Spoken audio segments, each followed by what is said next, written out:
On this week's edition of the Rift Rewind, G2 go winless in Week 5, dropping matches to Origen and MAD Lions. When can we expect G2 to make a comeback? Then, roster moves taking place across the LCS with Evil Geniuses and TSM. Do any of the new additions have staying power for the rest of the summer split? Those topics and more as the Rift Rewind starts now.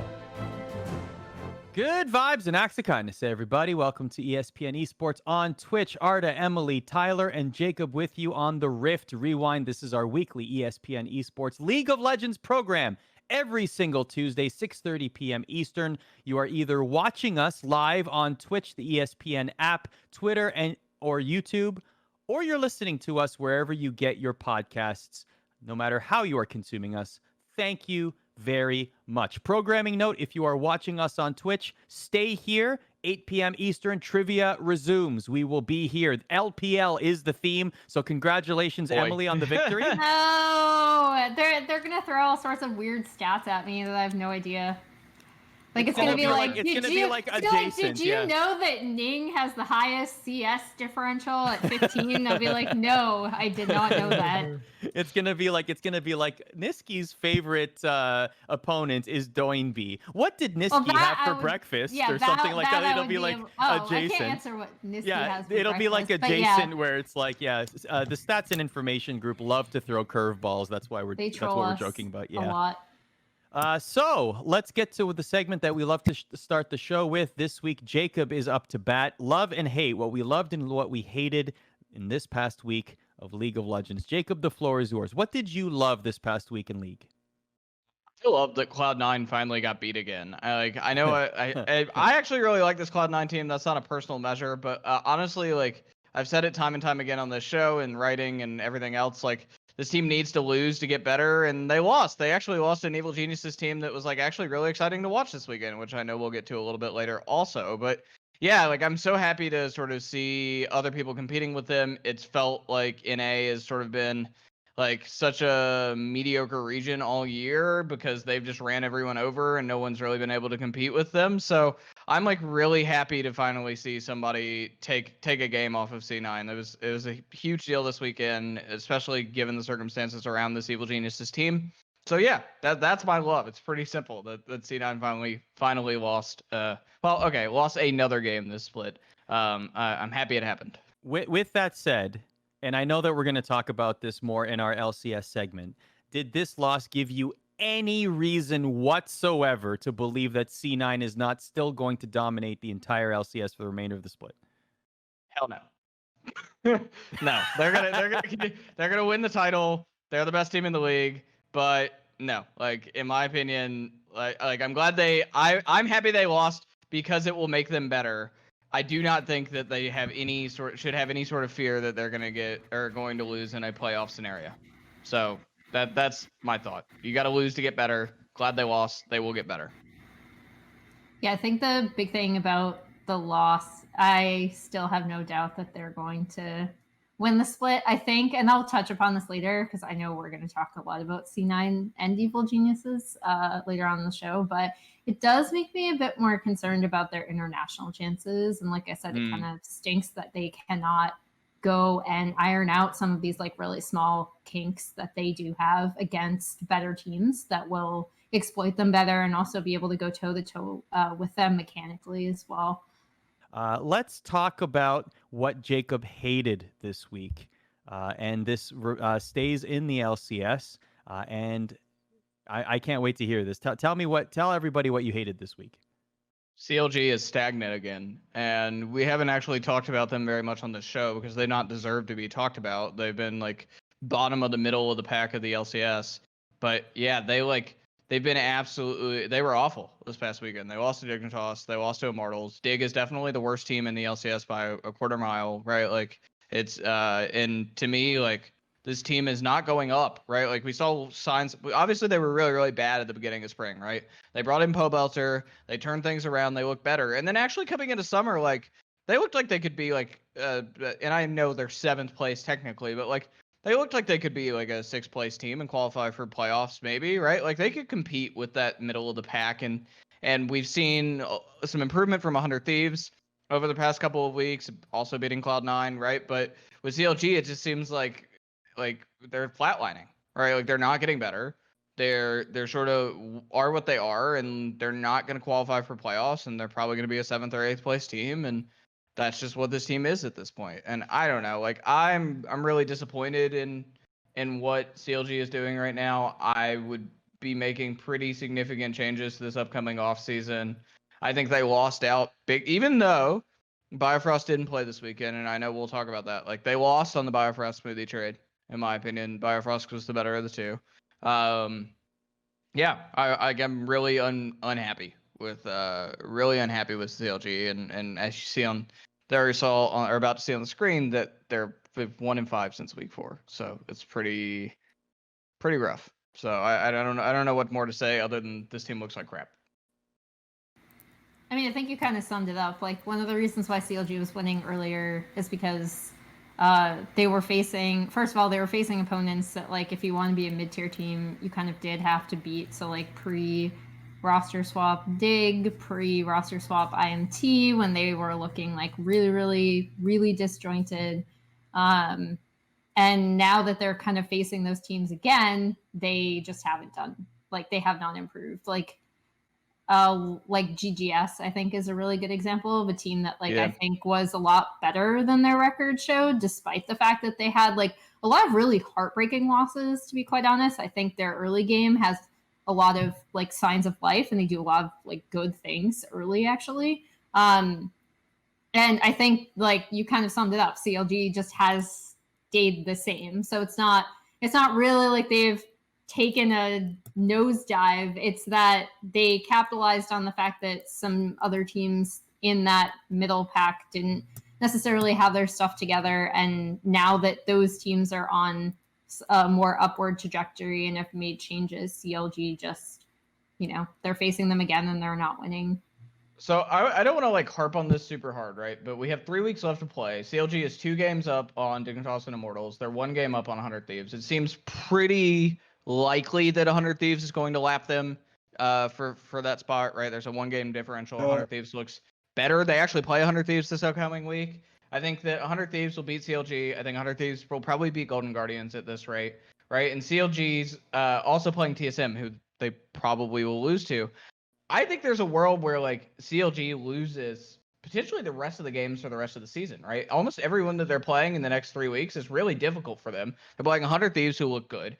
I'm just looking at the schedule. They're playing TSM, who I think are a better team. Probably lose that too. They're playing Liquid, who they definitely lose to. I don't see a world where they win that game. They're playing Golden Guardians, which they could conceivably win, but probably not, but possible. And then they end their season against FlyQuest and Cloud9. They're just going to get steamrolled in week 9, right? So 7 and 8 actually do qualify for playoffs now with the changes, format changes globally. But like, there's a conceivable world where Dig, Immortals, and 100 Thieves all lap CLG. But all that has to happen at this point is 2 of them have to lap CLG in terms of the standings, and I think that's totally possible. So I think CLG like could finish 9th or 10th, maybe. And there's a matchup on August 1st between Dignitas and Immortals. And if what That's you're really saying important. there holds, Yeah. that's right. What you're saying there holds true. That could be a very pivotal match on which team could actually make the playoffs if your prophecy comes true and CLG fall completely out of it. They're currently 2 wins ahead, I should say, of Dignitas and Immortals, respectively. And Dignitas and Immortals play in week 8 also. On August 1st, so that's a really important game for that stipulation also. So both of those games, week 8 and week 9, are super important for CLG. That they have to win at least a couple more, and they have to hope that one of those teams does, or 2 of those teams do really poorly. Which I don't know. I think Immortals and 100 Thieves are gotten better, and Dignitas like seems to show some sort of signs of life the past couple weeks. Speaking of 100 Thieves, you mentioned there. 100 Talk Pod is in the chat, breaking some news on challengers. So appreciate that, 100 Talk podcast. I appreciate the grind necessary to create a team-specific podcast not affiliated with the team. So I just wanted to give them a shout out because the grind is real for content creators like that. Let's go to the LEC. Speaking of great content, the LEC does that in spades. G2, a very self-aware brand, are on high alert right now as they went 0-2 this week following the LEC break. I mentioned that we have trivia at 8 o'clock. Here's my one trivia question before the trivia for you. So right now, G2 are 5-6 in the LEC summer split. Their record for most losses in a split for them in one split is 7. When did they set that mark? Do you remember the split in which G2 lost 7 games? I think Tyler might be the one that is thinking about this most. 2016 spring? Probably summer 2015. It is spring 2018 that they lost 7 really? games. Yes. I thought it'd be further back. I thought it'd be. Yeah, they went on a losing streak. Yeah. I thought it was. Do you remember it was that? going to be the hybrid. It was a hybrid Emperor roster, so it's not the hybrid Emperor roster. That's the Kjarnan Wadid roster, I think. Oh, it is. Yeah, 2018. I was thinking Sven Mithi, but they had moved by that point to North America after Worlds 2017. The Heimerdinger years. Ah, or the year. Heimerdinger year. So, Emily, when you look at how G2 performed this past weekend, losing to Origen, losing to MAD Lions, Perks coming back, coming back from break in general, Perks returning to the lineup. Is now the time where people start to be concerned about this split for G2? I hate to say this, but I'm still not super concerned because the rest of Europe looks really up in the air. I think we're seeing, and I don't know if I want to necessarily attribute it definitely to online play, but I think I mentioned this last week as well, where I think a lot of regions, especially the ones that are still online, so LEC and LCS, their level of play is just not as good as it could be if they were on LAN. There are a few reasons why I'm still not worried about G2. I think some of their decision making, especially in some of the, I'm looking at their draft against MAD Lions, where they basically bet that Arome cannot play Jax, and in fairness, Arome did not. He did kind of mess up the Jax Camille matchup in the beginning, but it just seemed like G2, I think a lot of their strengths have not necessarily been their early game, which is why the MAD Lions G2 matchup is always super interesting, right? Because MAD Lions, since they came into the league, have done really proactive things early, and they've always been a super proactive early game team. And then they got to the mid game, and in their first ever game against G2, G2 completely just rolled them. I think when you have a lack of practice, you do see that starting to come apart at the seams for G2 a bit, where their mid-game decision making, despite the fact that you still do see them making some smart map decisions, it's just not as tight. It's not as good as we typically expect from this team. I do think Perks did not look great coming back. I think Perks is an excellent player. I do not think he played anywhere near the level he's capable of this past week. And I think a lot of that is honestly just a lack of practice with the roster that they have, which is, I'm kind of glad that they're running it back for next year too, because I just really love this lineup. And I think they are a world-class team. And I think this year has thrown a lot of challenges at G2, especially during summer. And where we're really seeing that is in their mid game, which is what they're known for. Their decision making has to be super tight and super cohesive, and I don't think we've seen that yet this split. If there's anything that worries me about G2, it's that. Perks went 1-6-2 this weekend, by the way. He had some rough showings. Yeah. Yeah, I think he there's definitely some rust there, and obviously the circumstances around his time off with the passing of his father, that's not an easy thing to deal with emotionally, right? And I'm sure that still weighs on, or is still weighing on him even after the time off, and being back home with his family. So, to me, I feel for them. I don't think that, I'm not so concerned that they're going to not qualify for Worlds. They're going to get there one way or another, in my opinion. But nonetheless, this is not, G2 is not as dominant as they have been in the past. And there's a lot of circumstance around that. But I think, like we saw last split, that they'll rally come playoff time, right? Like we saw them lose early in the playoffs to the MAD Lions. They kind of kicked it to another gear and just dominated the rest of the playoff run. So yeah, I'm slightly concerned generally, but not the fact that this is like a death nail for them. I think that they'll be good. Here's the thing, Tyler. They're in 6th right now. They're 5-6. Okay, they're tied with Misfits, who are also 5-6. They're in 7th. But the thing is that now we're in a conversation where there is a realistic chance they could miss the playoffs with more results like this. Like that is not out of the realm of possibility. It's not out of the realm of possibility, but I still wouldn't say it's likely, and I still think when push comes to shove, this team will get their way into the playoffs one way or another.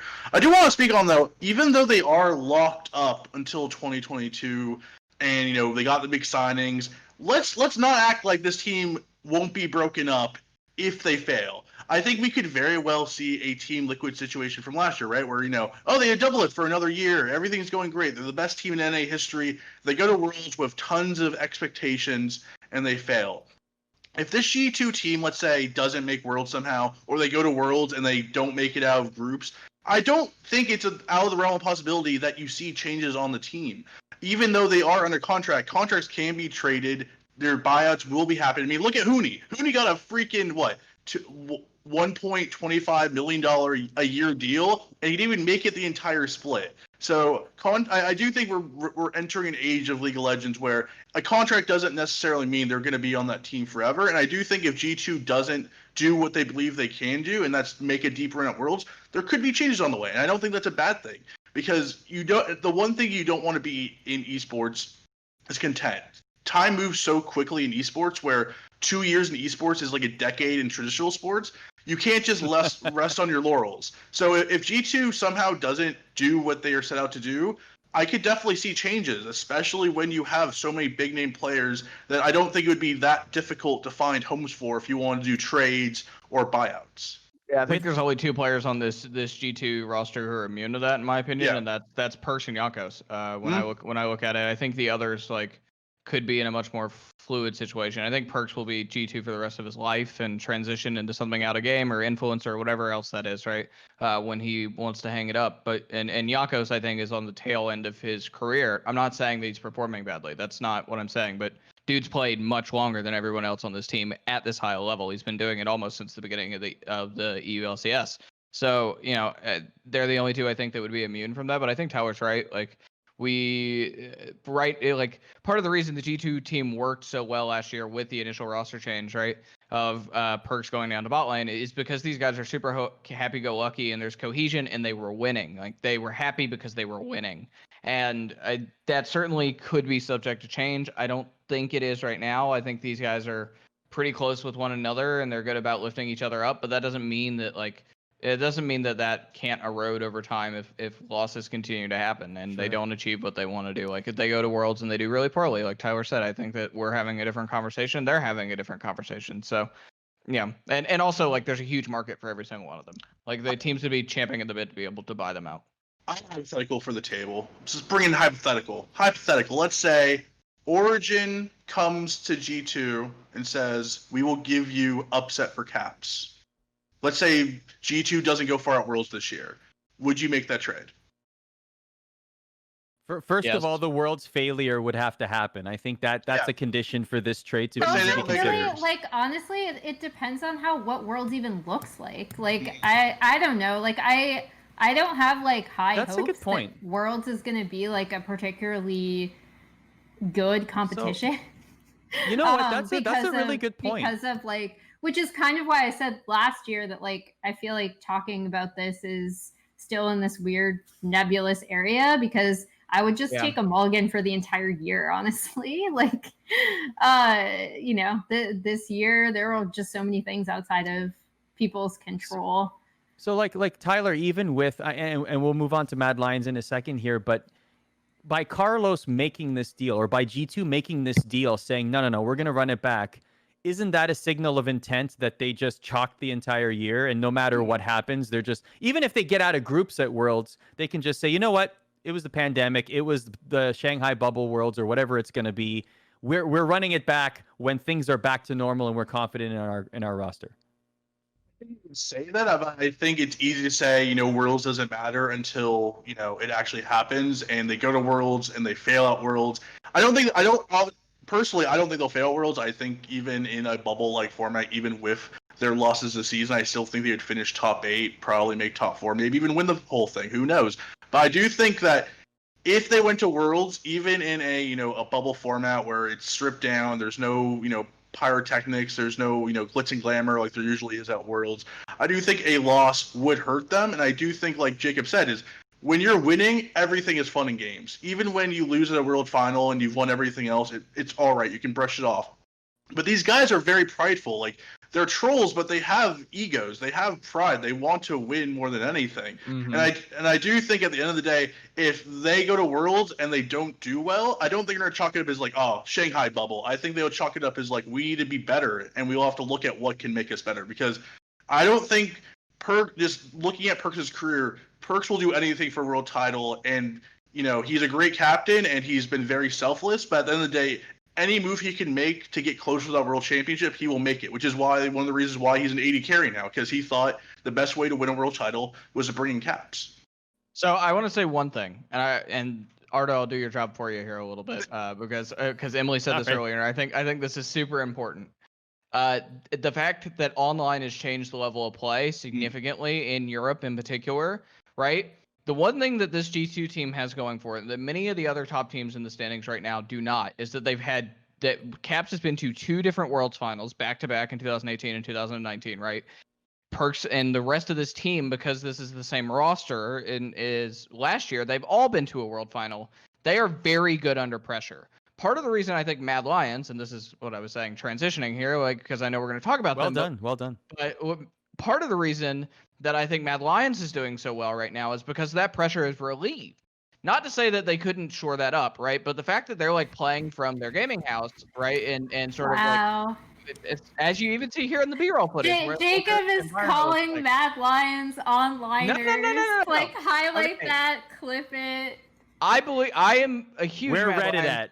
I am a huge MAD Lions homer, and I have been on this show for a while. I believe in the talent and the skill of this team.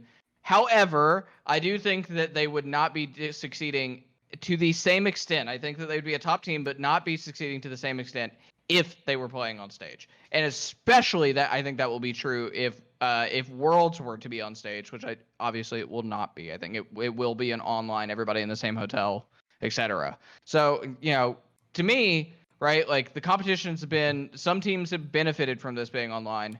I think that G2, though, when push comes to shove and the pressure gets hot, that they are very good at that in those types of situations in a way that most of the other top teams in the LEC right now are not. So all that to say, like, that is G2's big benefit.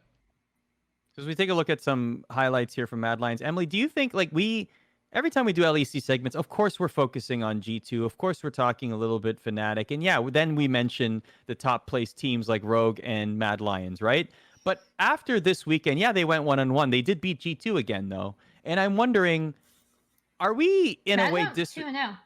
Sorry, MAD went 2-0, my bad. Are we at this point of the season not giving them enough emphasis? I know that we talk about them on the shows, but it never feels like they're the focus or they're the showcase portion of the LEC. Are we disrespecting this team a little bit, given their standing? I don't know if we're disrespecting them. I feel like we haven't talked about what makes them good, though. And I think a lot of that is So I feel sometimes the same way about MAD Lions drafts as I do about Kingzone Dragon X drafts, where they take a lot of risks occasionally in what they draft, because sometimes the degree of execution will be a little bit high. They were one of the only teams that was letting through Varus, if I remember correctly, when Varus was like permaban red side. And so I think I really love their willingness to experiment and to try things like the Ivern to bring out different looks while keeping their early game proactivity fairly consistent across the board. A lot of people have talked about how good Shadow is. I think that like bears repeating. I think the fact that he's kind of this captain of their early game, he's been absolutely insane. Obviously, I think we've also touched on the fact that Humanoid is having basically a career split. I think in the G2 series, you do see some mistakes from Mad Lions that they definitely will have to shore up if they're going to be the LEC champions. A lot of those have to do with where they put Prio in the mid game and how they use Prio and paying attention to their waves. And like maybe Jax doesn't have to TP topside when you're diving top because you already would have gotten that. And then you can have Jax catch the wave and not give all of that farm to Camille in the bot lane. Maybe don't do that. But like these are all minor errors that I think Mad Lions could improve, especially if they, were to make it to travel to China and then scrim against like LCK and LPL teams, where I do think Mad Lions have a really interesting advantage. And I don't know how they have this advantage because it doesn't necessarily come from other LEC teams necessarily. It depends on the LEC team you're talking about. But one thing I think that the LPL teams are peerless in is team fighting. And one thing I think Mad Lions are the best at is their team fighting and their skirmishing can be really, really, really good. And if there's like a chance for them, like if we're talking about not just Mad Lions within the LEC right now, but if we're talking about them as how much are they a title contender? How much are they going to show up on the world stage and maybe perform well? I think you really have to look at their skirmishing and team fighting and say, okay, this is it. Like this is where they might be able to butt heads with an LPL team and actually come out on top. Maybe not, because again, LPL teams, like I think that's their strength. It's not necessarily macro decision making. It's that they have insane mechanical players and they team fight constantly, so they get a ton of practice at it. But MAD are one of those teams where I see if they're scrimming teams like that, they will improve in something that they're already really good at. And so that's what stands out to me for Mad Lions and like what makes them a legitimate team for me. Tyler, let's move on to Origen. And they had a good weekend. Origen. Yes, yeah, they had a good weekend. They beat G2. They went 2-0. Do you think they keep this up for the remainder of the split? I'm gonna save the Borigen jokes this time because they weren't boring miserably. They weren't boring this week.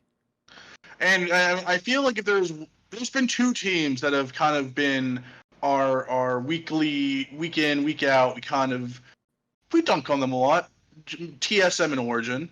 And TSM has been the fun train wreck where, we have fun, talk about, the wards memes and the jungle memes, and where, Origen has been more of a slow, boring wreck of a situation, but they turned it around this week and they looked quite well. And I remember when Jacob broke the news that Jack Troll would be coming in for Destiny, and I think he got ratioed on Twitter of everyone just being like, "This is the worst decision of all time. This is so dumb. They are the stupidest team of all time. I can't wait until they should get."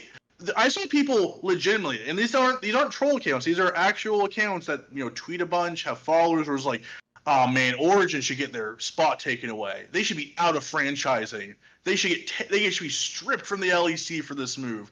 And Jack Troll comes in, plays well. Nothing. He wasn't Kira, or he wasn't Kyria, or he wasn't the second coming of Mata, but he did his job and he looked like he had a good chemistry of Upset. And Alfari, as he has been week in and week out, he has been the best top laner in my opinion in the West this entire year. He's a true breakout star of 2020, and they were impressive. Do I think this is going to continue? I think they can continue enough where they can make the playoffs and they can, be in that final, scrum for that fourth or third world spot. But I think they go as far as Alfari and Upset take them. Those are their two gem players. So if they do well, they have a chance. So I think you make a fair point about Upset, because I don't, and Jack Troll actually, I don't think that Jack Troll was like miles ahead better than Destiny, but I think Upset was a lot more comfortable playing with Jack Troll. That was the difference, I think. Like they seemed together more succinct than Upset and Destiny. And Upset actually had a really great week, as you see by the stats. He is a fantastic player. To the point of Alfari, if I'm voting MVP right now, Alfari's the MVP, because I consider MVP like who contributes to most of their team. And while someone from like Mad Lions is probably going to win it, I think Mad Lions is more of 5 people make it work together. Like everybody contributes their share and they're all very good. Whereas like Origin, it's the Alfari and the upset show, right? Like they put the team on their back most of the time, and I still think Nuke is relatively trash compared to the rest of the people in mid lane in Europe right now. I still would make that change. I'm not even after this week. I would still make that change. But yeah, like I don't know. It seemed like Jack Troll and Upset were a lot more comfortable together than Upset and Destiny were. So that to me was actually a pretty big difference for them. It was just like the sync of the bot lane, less the actual skill of the bot lane. I think the skill of the bot lane's relatively comparable. I'm gonna do the thing that Jacob did earlier and transition from our next. I'm gonna transition from Origin into Misfits, which is our next topic. I agree with everything that was said about Upset and Jack Troll, and I think a lot of it is that I think they mentioned this on Cast as well, but Jack Troll has a slightly wider champion pool, and he also is the kind of player, we brought this up last week, we know as more of a playmaker. Obviously, you know, we saw him on the Signature Thresh this past week, but I think that seems to be how Upset also wants to play the lane. And that makes a huge difference if you just have two laners that want to play the lane very similarly. If they want to contest more, then they're automatically going to work a lot better together. And to transition into Misfits, I thought Xerxes' early jungle pathing, which I tweeted earlier on Twitter, I like posted the jungle pathing spreadsheet I did on it, was really smart. He actually invaded early on Volibear, ended up killing Rezork early on the Olaf. I thought that was really smart. Xerxes is someone who I don't see always pushing those advantages that he actually could a lot more. And I think we saw more of that in the Misfits game, which was very, very nice to see. He's been a lot. Xerxes been a lot, just on wrapping up this Origin thing nicely in a bow. He's been a lot less of a playmaker this year than he was in the past on Splice, and it's been a little disappointing for me because I think he had a really great year last year. I think when we went into the 2019 offseason, 2019-2020 offseason, like he was definitely someone that was high up on everyone's free agency board. I think as someone who was largely sought after, and I've been like, I wouldn't say he's bad. He's definitely not the worst jungler in the LEC. I think that he is definitely the top 5 of that position, but I've been disappointed by his play style more this year than I have been anything else, because it's not meeting the expectation that I had signing with the team around people like Upset and Alfari, right? He's just not been the player that I want him to be this year, and I expected more after how hot his stock was this offseason. Tyler, what do you make of Misfits? The M stands for meh. I got in trouble last split because yeah. Oh, look at you, Arda. Origin, now Misfits. Finally. They're going 2-0 next weekend, confirmed now. But yeah, I think the thing when I look at Misfits is that the bottom line is, you know, Kabe came in and he very similar to what we have with Upset at Origin, right? Where Upset wanted Jack Troll and he got Jack Troll, and so far so good. Kabe wanted to play with DOS, and that has not been as fruitful, I believe. I think Misfits is an alright team. I wouldn't particularly say they are on a world's voyage. They're not going to be going to Group Stage Plaza anytime soon, in my opinion. They might change it. I think Europe's too deep of a region for it to be just a pretty good team. I think you have to be, even to make top 4 now to go to Worlds, I think you have to be a pretty much a world-class team. I think Europe as a region has become so strong in the last year or two, especially due to the regional league, right? Where it's look at MAD, obviously, like the power of those regional leagues are so good. It's unquantifiable. Those leagues are going to make Europe a powerhouse in League of Legends for the next 5 to 10 years. And as a North American reporter, as a North American fan, that pains me so much to say. That hurts me so much down to my core. But man, those regional leagues and that, you know, the slew of talent just coming up out of Poland and France and Italy and in Sweden, it's remarkable, and Europe's gonna be good for a long time, and it hurts me, Arda. It hurts me to my soul. It hurts me so bad. Before we move on to the LCS, we should mention Rogue. They are also in first place. They did go 2-0 this weekend. Tyler, you are clapping. You have been on the Group Stage Plaza. You are riding that train the entire way. I mean, my thing with Rogue, right, is like they beat 2 teams we expected them to beat. So it's just like, yeah, Like, Yeah, okay, it's good. Like, Take care of Johnson- business. I think next did week. what we wanted. I think next week they play Misfits and then they also play G2. So I think, you go. in my personal opinion here, okay, if they go 2-0 next week, they rise in the power rankings, no doubt. My opinion.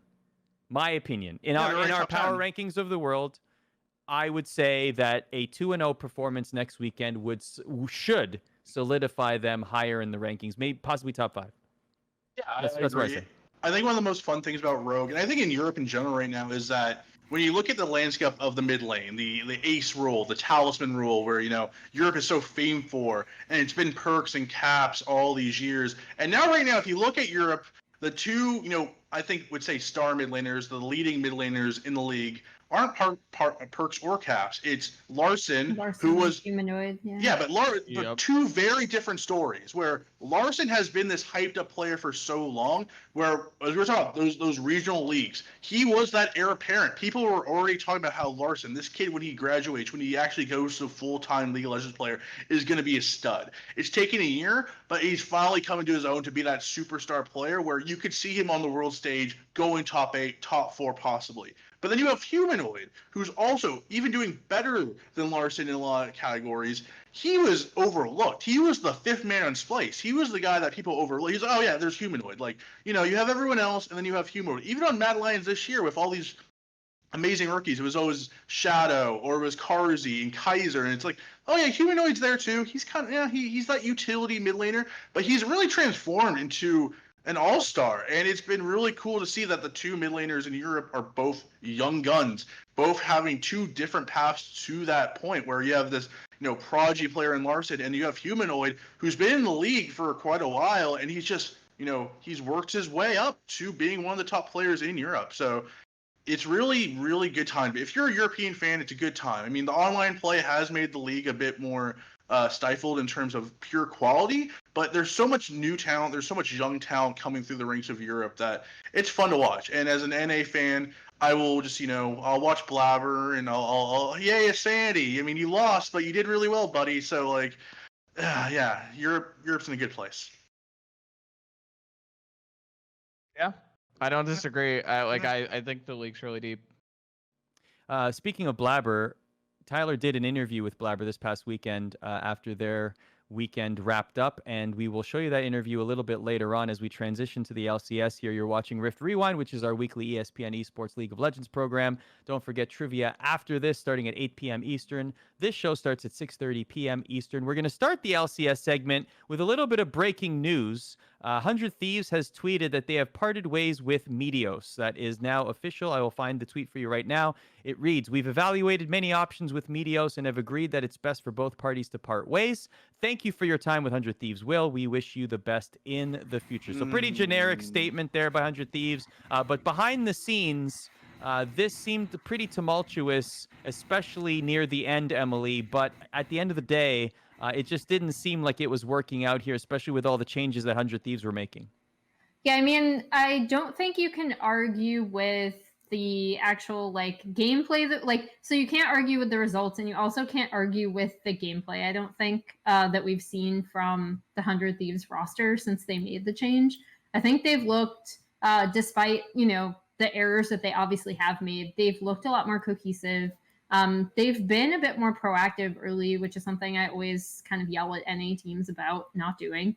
And I think it was probably less tumultuous behind the scenes than we think, because I feel like everyone thinks about that Meteos tweet and they're like, oh, Meteos must have been really mad and throwing furniture and stuff. And I don't think that's what happened, but I do think that this basically means that 100 Thieves have said, Contracts is our guy. We're going with him. We're sticking with him because we like how he's been playing. I think Contracts has been performing really well since he came back into the league. Probably better than I've seen him. I think he's playing smarter now than I've ever seen him play, to be quite honest. KDA, whatever aside, I think he's playing smarter now as a jungler than I've ever seen him play. So, I mean, this basically just tells me that they've decided on Contracts, and Meteos is not going to be happy if he doesn't have a starting spot, so you might as well let him go so maybe he can find a spot on another team. Can he find another spot on another team, Jacob? I Do you mean, think he lands somewhere? Jacob, I think we can both agree there is one spot, one team that I think everyone's going to be looking towards. There's one team that everyone's going to be like, gotta go there. On paper, it makes perfect sense, right? TSM, this team of old star veterans. They need, Spica looks like he's lost how to play the game. It's like he's playing Valorant out there. I don't know if he's even using a keyboard at this point. They need an anchor. They need a voice in that jungle role. What better way? You have Bjergsen. You got Doublelift. The two of the biggest stars in LCS history. Why not bring in the true jungle superstar Meteos to complete that roster, to bring back some love and heart to TSM, Jacob? Can Meteos go to TSM? Will it happen? Since I saw that tweet, I've been furiously typing away on Discord and on my phone for the past 5-10 minutes. So Chat has noticed, by the way. They're like, Jacob looks really serious. He must be investigating. I mean, the most logical spot is TSM by far. If they look at what's going on, I do think Spica does have talent. I don't want to just dunk on Spica and say he's a very poor showing the last week. And I know the team really likes him, and I do think he has a lot of potential. But a team that is going to win now. This is a win now team. They put so much money into Doublelift that they are looking to make Worlds. It's Worlds or bust, and they have to do well at Worlds even when they get there. So if Meteos is a free agent, I mean he's not a bad player. I don't think anyone on this staff is going to say Meteos can't go to a good team and make them better. It makes the most sense. It's out there. Do we want to skip to the TSM segment? Yes, that's exactly what I was going to do. I have a lot of things to say. Well, you guys are doing my job for me. Junglers and TSM. Okay. I don't need to be here. You guys can go ahead and take care of the show for me. Hold on. We have another news item here. It's not Meteos related. Golden Glue just got a contract extension. Good for him. Through the end What of the a surprise! through the end of the season, and Meteos is also missing from the global contract database, which means he did not get bought out. Probably. I need to double check that, but that seems like he may have just gotten released, not bought out. Or at least it's not submitted to Riot that he got bought out yet. So, but yes, Golden Glue got an extension through the end of the 2020 season. So moving forward, I would expect Evil Geniuses is what we saw this past weekend. So, boom. Let's talk TSM and junglers, because I think Spica has actually a lot of the dreaded P word, which is potential. I think that he could end up being a pretty solid jungler, actually. I know people are probably thinking that I'm crazy based on his performances this past week. I think when you have a young jungler like this, and a lot of Spica's issues are timing, sometimes I'm not going to go as hard in on him as Tyler did and say it looks like he's playing a different game, but sometimes last week he did. It really does seem like he is not paying attention to what's going on the rest of the map. And typically when that happens, especially on a team with veterans, I always wonder whether it is a communication issue, because with someone as young as Spica, one of the huge drawbacks and one of the reasons why I think we see junglers across all regions come in, be either super hyped or have a lot of pressure and then sometimes fail is a lot of communication errors. So I want to know who are people pinging things out for Spica? Is Spica pinging things out for them? I talked to Contracts about this actually at length, about the difference between who he was when he first came into the split and who he is now, and his struggle to be a really loud voice, because he said it was actually something he was really bad at. He was really bad at taking comms. He was really bad at communicating information. So it just makes me wonder what the situation inside TSM is like, and who's communicating what, and how they're kind of bringing up Blabber. And in that way, Meteos could work out really, really well, or he could work out really, really poorly, actually, if he has a different idea of how he wants to play the game from Bjergsen and Doublelift, who I presume are very loud voices on the team. And I think, they had the treats experiment this past week, which I don't really think. I'm glad they gave him a chance, and I kind of hope they just stick with him to see how he develops as a player. But I also think that it didn't address a lot of TSM's issues, which to me come in a lot of their mid-game communication and their map movements, and how they respond to what their opponents are doing. And I think that also ties into why Spica may look really, really bad at times, because it could be just a communication breakdown. And it also could just be a lack of experience in his part, which is not great if it means that he's getting caught out, if it means that he just looks so separate from the team and their vision and what they're doing in different parts of the map.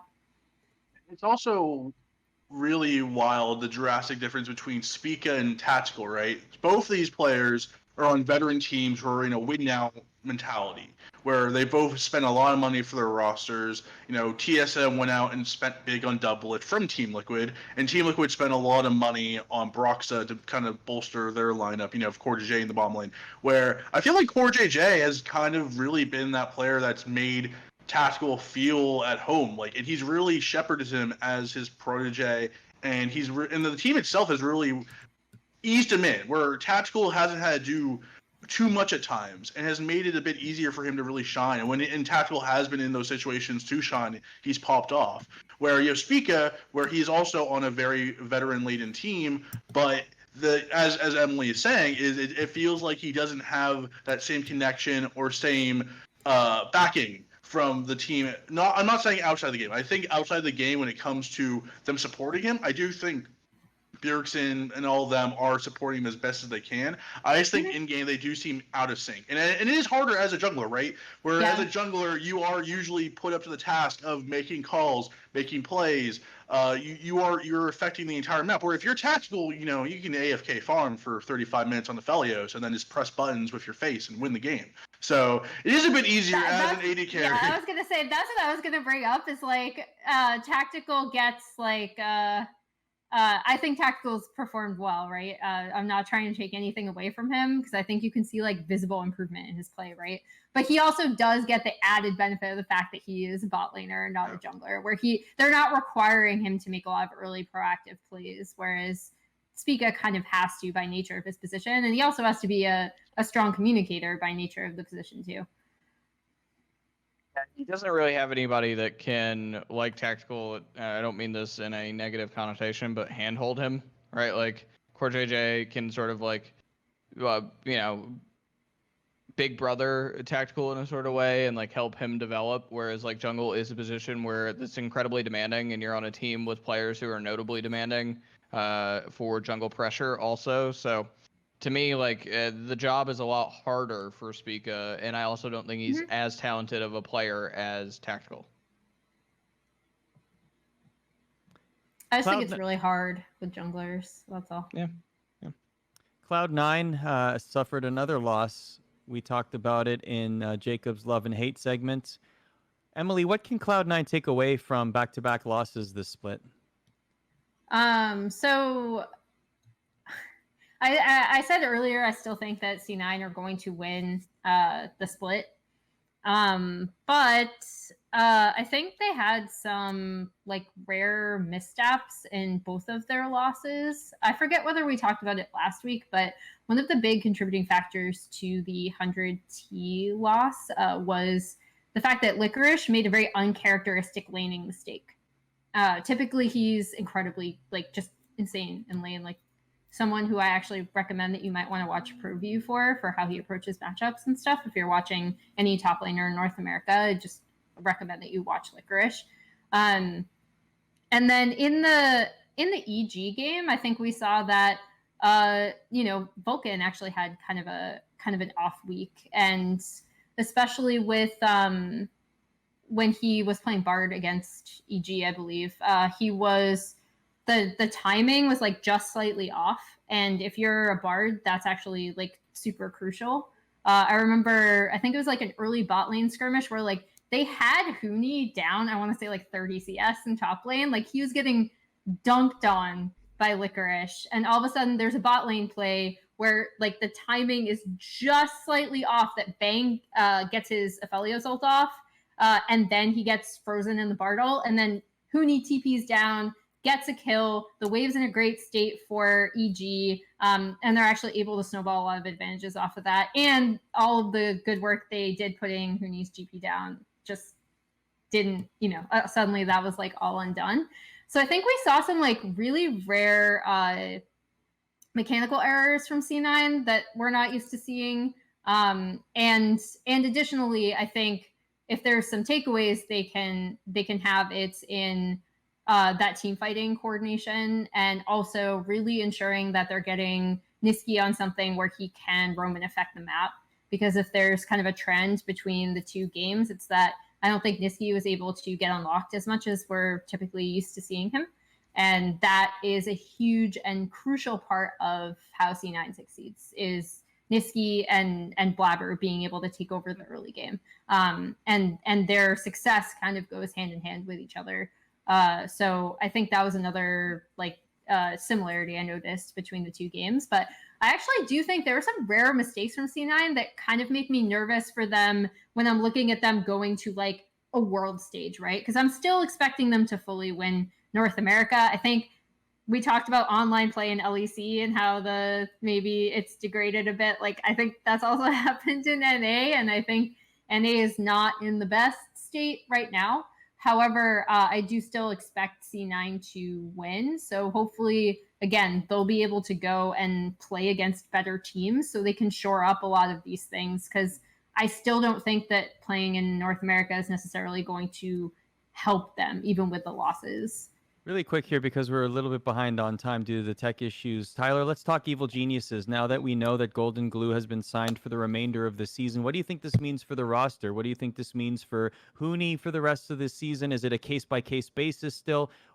How will this work for them, do you think? I think it's an opportunity for Golden Glue. I think we can kind of talk about this a little bit more, is where EG, I think, is the team that will be maybe one of the most aggressive teams in the free agency market, even the global pandemic area, where they signed Shizuke for 1 year to kind of as a tryout role, right? Where their real target was Mr. Chovy over in South Korea, offering him a multi-million-dollar deal. And as me and Jacob explained in the article during the offseason, Chovy did say no. He did join his confidant, his teacher, with CV Max over in Dragon X, but it was only a 1 year deal. So Chovy will be a free agent come this offseason, and Chovy did say he was going to take 1 year to win World Championship. He was like, I really want to win a championship with CV Max. I think Dragon X gives me our best chance. They're number one in Korea right now, so nothing against him. Chovy's having a remarkable year. He bet on himself. He's having maybe his best year of his career, and he's going to go in the offseason in a free agent. And if you're EG, I think that mid lane role is still open to Chovy. I still think you go back to Chovy and you offer him the same deal you offered him last offseason, because as we look at the roster, Huni is a resident next year. So Huni will be a resident. You have Huni in the top lane. You have Bang in the bottom lane. You have Zazel, you have Svenskeren, and if you get Chovy, and we can talk about if Chovy would actually be, a big boon, or if it would just kind of, be an overspend that didn't work out in the end. But I do think in the long run, I do think that is their goal. Or if I had to guess if that was their goal, because Chovy, it will be on the market. I don't think Jizuki is the answer, and I don't think Golden Glue for the long term is the answer on EG. But I think for the short term, I do think he can be that facilitator, similar to Demonte or a Niski, where he gets his side lanes going, where Huni and Bang are the true carries of the team. So I think this is a long-term game by EG, where they want to leave that mid-lane spot open for a Chovy-like player that they can sign in the offseason possibly. But I think for the short term, it's a good move, and I'm really happy for Golden Glue, because I do think that with two strong sidelines, if Huni's informed, this team could make it Worlds and do pretty well there. Let's take a look at some of the more notable mid-split roster changes that have happened. Jacob, when you think of mid-split roster changes, which one pops to mind immediately? What's the high one when they brought him back in the summer of 2015? So if you remember the context around this, I was a very young reporter, like 5 or 6 months into my career, or like breaking this news and being a part of the scene at that point. That High basically got benched in favor of Incarnation, who was this like really big name. Everybody like super excited about him, but he had been banned for allegations of DDoSing and being toxic and a bunch of other things in Europe. And there was like all these rumors that maybe Riot would revise this. They never put a term on it. And it came out like, so basically Cloud9 signed Incarnation to a contract before he was even unbanned. That was essentially like, if you're unbanned, you come and play for us. And so they signed him to this like really big deal. And then Incarnation got unbanned that April, in April of 2015. And so High, the year before, he had some wrist issues. He had a collapsed lung right before All-Stars where they sat him out and they had to borrow Link from CLG. And so High like took a step back. He took on an executive role title of Chief Gaming Officer and was like basically streaming and around C9, but not actually on the team. And then the team kind of went to crap for the summer. There was like really big tension around Meteos and Incarnation and some of the others, and like people were not getting along. And so they brought High back. Not only did they bring him back, they threw him in the jungle position, which he had played years earlier, way before he was a pro. Yeah, way before he was a pro player. And essentially, like, he played jungle in this roster. They went from like last place to qualifying for the gauntlet. They ran through the gauntlet and they qualified for Worlds, which is just like, that is probably the most exceptional mid-split roster change of all League of Legends history. You not only bring a player back that you had benched a few months earlier, you bring him back in a completely different position. And then he eventually role swapped to support. Like, that era of C9 is crazy. And for those unfamiliar, Incarnation is Jensen now. But yes, at the time, it was kind of wild. Emily, what about for you? I mean, that is also mine. If we're not, because I asked previously, I was like, okay, so are we talking like Uzi mid-level of like swapping around roster changes, bringing people in? Because there have been, I feel like there are a lot in LPL and LCK, but I also think that LPL and LCK players typically on the whole are much more used to the idea that they can get swapped out at any time. So I also agree, because I did, like, everyone was really quick to kind of be like, yes, like Incarnation is coming in and he's going to have such better mechanics and this is going to be great for C9 because High, you know, his shot calling is really great, but he doesn't have hands anymore. And then like the team was like a really like lost, like really, really, really lost. They did not look good. And the fact that High came back, played jungle, played a bunch of off, like I yelled out Shyvana jungle as a joke while Jacob was talking, but like it's true. Like he didn't even play necessarily like meta jungle picks.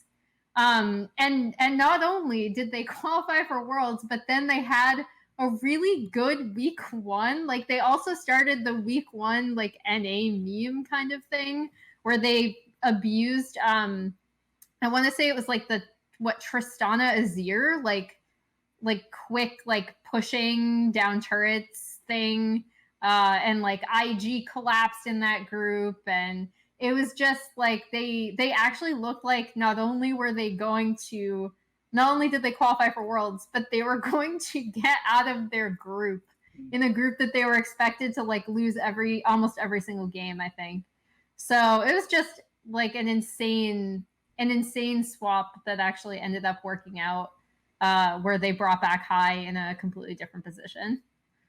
My pick. He just said, by the way, while we're on the topic of C9, Meteos just said that he does not know what's next. So he was released from 100 Thieves, as I thought, and he does not have another destination. Oh, no, we know what's next, Tyler. It's TSM. You already said this. TSM. And my pick for the greatest swap or most impactful swap in LCS history actually is back to TSM. Let's go back a few years. Let's go past before Incarnation got banned. Let's go all the way back to the inaugural LCS year, back when Bay Life was TSM's motto. They lived in a house together. It was the vlog squad, like Reggie and Odd One and Chaox. And early on in the split, Reggie comes to Chaox and says, "It's time to go, buddy." And everyone's crying. I remember Dyer's crying in the vlog, and they bring in this kid named Wild Turtle, Jason Tran. From Cloud9, by the way, or from what became Quantic. Cloud9. Yeah, Quantic. And Mr. Jason Wild Turtle Tran not only comes in and does well in his first game with TSM, he puts down a pentakill, kind of establishing what is, a star-studded career. Tyler, you actually had an opportunity to speak with Core JJ this past weekend after their set of games. And you've been talking about tactical this entire split and how you're on the tactical train and he's the one to watch. You actually asked Core JJ about tactical. Here's that clip. How has been playing with tactical? Obviously, you've been, mentoring him a bit. What kind of player is he, and how does he differ from Double Lift and Ruler, your past partners in the bot lane?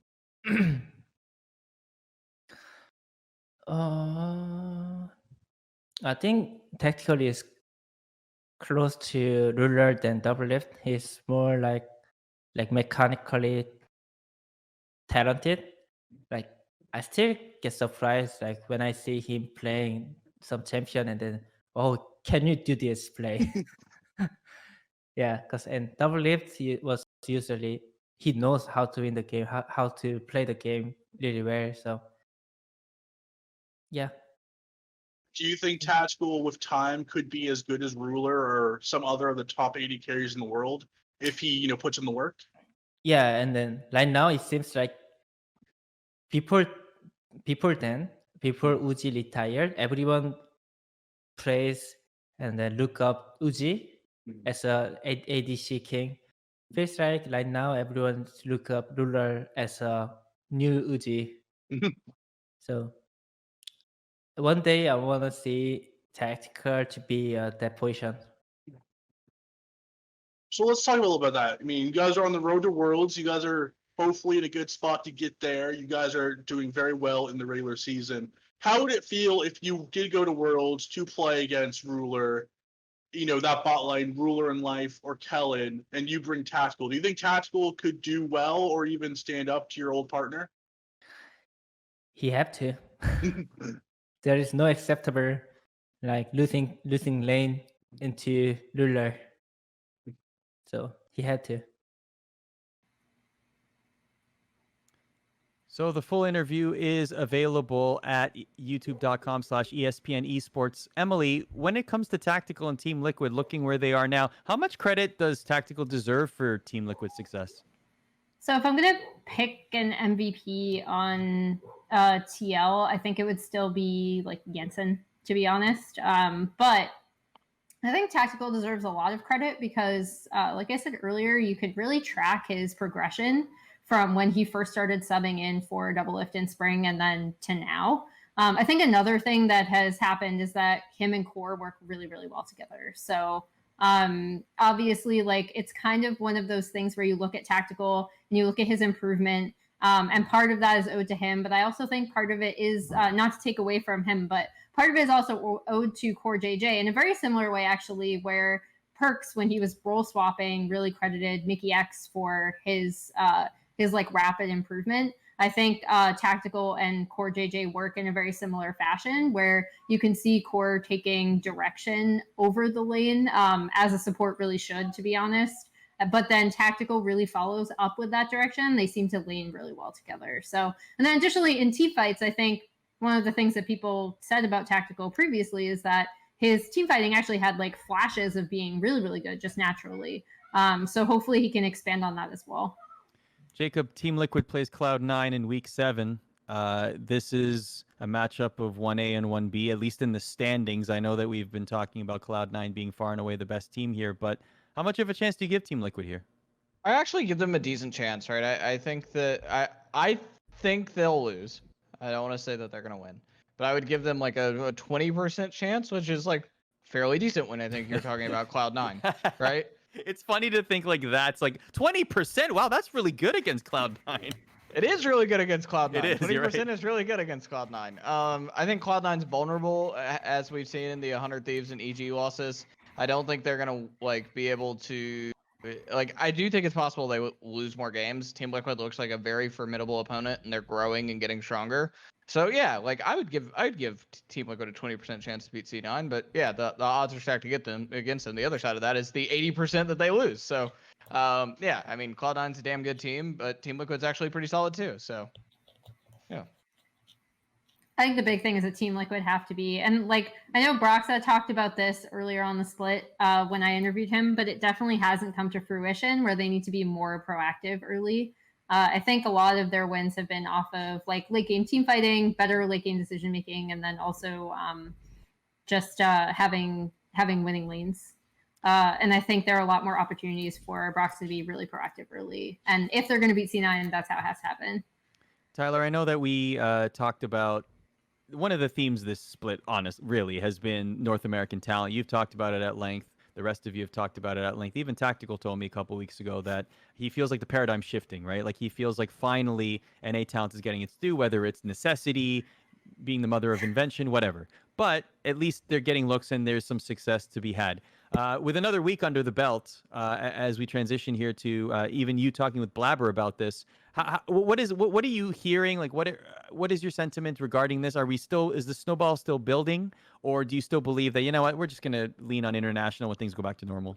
I think we will see teams still lean on international talent. I talked to Blabber, and Blabber basically flat out said he doesn't think that most teams could build a 5-man roster of full North American homegrown talent and win on the international stage. I do agree to that to some extent. I do think like if you built the best NA team possible of resonance, you could do very well at Worlds. We still need that mid lane prospect like in a Blaze Olive or a Yusui or a Powell Fox or a Saligo to really take that step to be that Vulcan or that Blabber in that role. But I do think it maybe is coming. But I do think my hope for NA is that we lean on homegrown talent, and if you import international players, make it a golden choice. If EG goes out and signs Chovy this offseason, I'm going to have no complaints. Could it fail miserably? Definitely. But I'm not going to sit here and be like, that's a bad move. I'm not going to be like, that is a dumb move by EG by getting one of the best players in the entire world to come to North America. The issue of North American teams and importing is that they have not been going for the golden fish. They haven't been going for these big name in their prime players or up and coming prospects. They've been going for players at the end of their careers that have, they've had their shine and then they're waning into the end of their career. Where if you're going to import a player, do one that is up and coming, or get someone who is like Chovy. If you go and get Chovy, I will never Showmaker, Chovy, anything like that. Import them all you like. But I think the problem with NA is that we import players just because they're named sometimes, and not just because of their form or how they can synergize in a team or what they still have to give, or if they even would want to be in North America. Where I feel like, from what I was told during the Chovy conversations, like he's fine going to North America. I don't think he really minds coming here. I think he would do pretty well. I just think that there's other players sometimes where they don't really care outside of the money, and they'll come to North America. And I'm not saying they're going to steal a paycheck, but they're going to do their job, get the money, and leave. And I'm not blaming them. It's up to the teams to scout better. And I think Emily's brought this up many, many times, where a lot of teams just don't do the proper scouting when bringing in imports. And if you want to bring in imports, do the proper scouting. Wait, no, show that again, Emily. Show us one more time. That says scout. Not the player, not the EDG mid laner, basically. Not the player, the talent. Nice, exactly. So let's agree. talk. Okay, so we spent some time. Let's end on this. Because we're going to talk about international outlook here and LCS and how these teams might look in international play if Worlds is to happen. We talked about G2, basically the two schools of thought. They sign their players. Maybe they look at this season as a wash and they're going to run it back no matter what, or maybe a bad result will affect them and maybe we might see a trade. But Jacob, what would constitute a failure? Let's assume Worlds happens, okay? What would constitute a success for an LCS team at Worlds this year, and what would constitute a overall failure? What progression needs to happen from any team, C9 or otherwise, in order to consider the LCS presence at Worlds a success this year? Qualify for quarterfinals is barometer for success, I think. Like I would love to see one go to semis again, like Cloud9 did in 2018. I think that would be a huge step. If this current Cloud9 team is able to recoup that success, right? I think that like failure is that the one that if I remember the format right, the one that goes into like the qualifier for Worlds doesn't get out. That would be terrible. And then the ones that actually do go straight into Worlds groups also don't get out. Right? Like it's definitely harder with more European teams and Chinese teams in groups, right? Like the fact that they changed the format and upped the number of teams from those two regions that have been the strongest over the last few years. This is not easy for a North American team at all. So I think making it two quarterfinals would be something to note for sure. Said that's kind of the barometer for success, but the region I think is, as we've all said, like doesn't want to develop players in most instances, right? Like I will say Tactical was a choice. I think Team Liquid could have gone a different direction if they wanted to, but they are betting their chips on him after he came in for Double Lift, right? And I like that. I want to see more of that. I want to see that with Treats and TSM. I want him to be the permanent starter because I think he can be that way. And I want to see them investing more in young talent, even if it means you have to look for long-term success rather than short. But yeah, for me, like to answer your actual question, I think not making it out of groups is failure, and making it out of groups is success. One, Arda. We just need one. Just get one. With the new format of having possibly 4 Chinese teams, 4 European teams, they're usually, as a North American fan, as a reporter, every time Worlds would come along, I would go to the group draw, I would go to the Riot Studios, and I would be rubbing my hands together, being like, please, give us an LS team. Give us a Vietnamese team. Please give us in that group of life. And if you get in that group of life where you do get the LMS team, it feels like you should get out of that group. With the new format where you now don't really have those freebie games where you are either going to be playing like the top Vietnamese team or you're going to play the 4th-ranked Chinese team or 4th-ranked European team, I do think success for NA this split would getting into the quarterfinals. If Cloud9, if one team can get to the quarterfinals, I would consider that a success for NA. Semifinals would be amazing. 2 teams in quarterfinals would be amazing. I think C9 can make quarters. I do think they have a shot of making semifinals. I think it'll be hard, but I do think they have the talent and the coaching to get there. But one has to make it. If we have another split where all NA teams don't make top 8, it will be a complete and utter embarrassment. And I will be on this show, whatever type of post show we have on that day where NA gets eliminated from Worlds in the group stages. I am going to have the greatest rant in League of Legends history, just tearing down my region if we somehow can't make it out of groups once again. I want to believe that one of our teams can do it. We have the talent. We have the infrastructure. The average payroll in the LCS is around $300,000. If one of our teams can't make the freaking quarterfinals of the World Championships, it is an embarrassment. So I will hope, I am dreaming, I am going to bet on NA to at least get one team, most likely Cloud9, almost certainly Cloud9, to the quarterfinals. Emily, we have 30 seconds left. Last thought on this? I mean, I think it's quarterfinals. I actually think this is a weird, interesting chance for, despite the format change, NA to make semifinals, but it's going to depend on how much they're able to actually boot camp and scrim against other teams that aren't NA teams. Like if C9 ends up going early and quarantining and then staying and like scrimming LPL teams and LCK teams, that'll actually be a huge benefit to them, I think. So my answer will change depending on whether they're able to actually get out of NA long enough to practice against better competition. Twitch viewers, don't go anywhere. At 8 p.m. Eastern on the nose, we have League of Legends Trivia Night. Congratulations to Emily Rand on winning the LPL-themed trivia. No. We all know it's happening. Tyler is going to be at its all-time high tilt. I'm not tilted. I've given up, Arda. I've given up. No, you haven't. I'm like a South Korean player to coming to LCS. I'm over it. You're Chovy. You've moved on over at the end of the season. I'm just gonna be chilling. I'm here to have fun. It's a fun trivia game. I'm over it, Arda. Let's just have a fun time.